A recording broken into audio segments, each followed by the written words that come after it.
driving in the fast lane on a busy San Francisco freeway. Stalling is an incredibly dangerous problem. This week, the Center for Auto Safety, along with the Cohens, filed a petition with NHTSA to investigate the 2017 Chrysler Pacifica for stalling issues. What we want to see Chrysler do is, 1, get these cars off the road, 2, give people a loaner, and 3, figure out what the problem is and fix it. The Cohens refused to drive their Pacifica, which is now parked at a local dealership. I don't have the luxury of being patient and waiting for them to take action, and Chrysler wasn't doing anything about it, and that's where we decided that we had to do something more.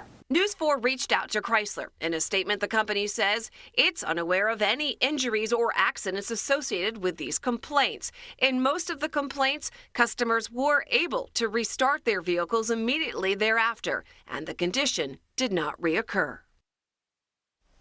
Now, the Cohens told News 4 Chrysler did offer to buy back their Pacifica, and the driver who recorded that incident from San Francisco, he confirmed with us this afternoon that Chrysler extended the same offer to him as well. Crazy story. Yeah. It is. Yeah. And they don't know why it's doing it. They don't know. So it's just you're just unlucky. You are, well, we're not, who knows? Who knows, yeah. Right. But, obviously, if this is happening to any of you guys, let us know. We'd like to hear about it, too. Wow. All right. Good interview. Thank you, Susan. Sure. When you get a prescription from your doctor, you probably opt for the generic drug thinking it's going to save you money, but a new lawsuit claims that your generic prescription may be doing the opposite, actually costing you more. Attorneys general in 46 states suing more than a dozen drug manufacturers, claiming they're working together to fix prices. The lawsuit alleges a price fix is increasing the cost for pills that people need every day. And tonight, NBC Nightly News with Lester Holt will have more details on the lawsuit and reaction from manufacturers involved. The Marine Corps War Memorial in Arlington is reopening after a $6 million restoration. The Marines also have added 2 wars, Afghanistan and Iraq, to the list of battles that Marines have fought. But as News 4's Tom Sherwood reports tonight, there's something different about those new additions. Since 1954, the Marine Corps War Memorial, honoring all Marines and their battles back to 1775. Each of those battles, the dates they began and ended, encircling the memorial base. But the dates are open-ended for Afghanistan and Iraq, wars long waged but still not ended.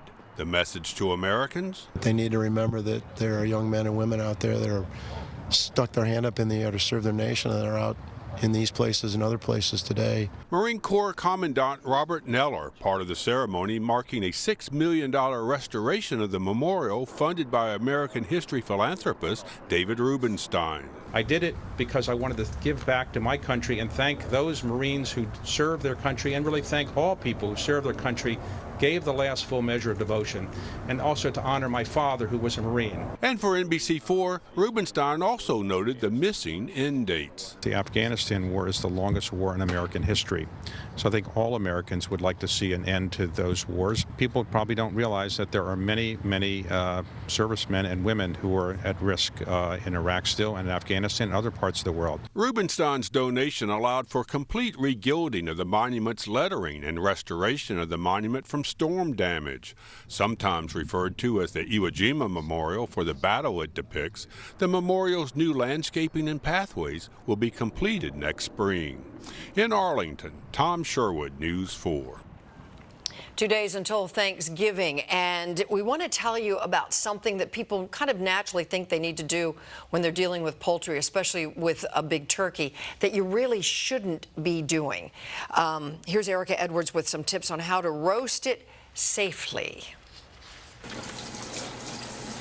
You are looking at one of the worst things you can do while prepping a Thanksgiving turkey: rinsing it off. That's really a no-no.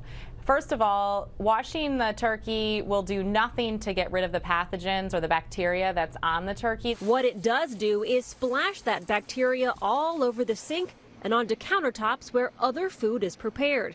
The only safe way to kill bacteria is to cook the bird thoroughly. A meat thermometer must reach 165 degrees in 3 spots inside the turkey: the innermost parts of the breast, wing, and thigh. USDA